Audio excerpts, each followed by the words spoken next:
Hey guys, so if your TP-Link smart plug won't connect, the one thing that you can try to do, maybe it's going to fix the issue for you. Someone wrote here, I got some smart plugs minis and is trying to get them set up. They would connect to my phone with an issue, but fail the next step. They wouldn't join my Wi-Fi network. They would try for a few minutes, then give up. I was ready to assume they just weren't compatible with my Asus dual band router.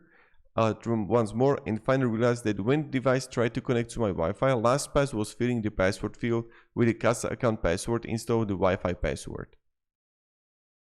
Also, found a fix. After waiting for a few days, thinking that an update is coming that could solve the issue, I decided to restart my mobile device. After restarted, the Kasa was able to proceed and adding a new switch. Try it out and see if it works. So try to restart your phone, maybe it's going to fix the issue for you. Also, restarting the Wi-Fi, another thing that you can try to do.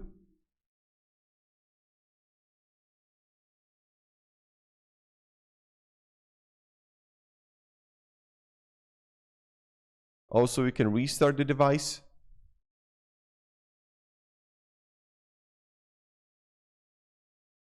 And these are the things that you can try to do. I hope it's going to fix the issue for you.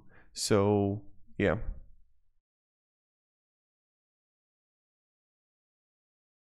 Also, here is the solution. Guessing you have an iPhone, go to iPhone settings, Kasa, and you will see allow Kasa to access local network will be turned off by default.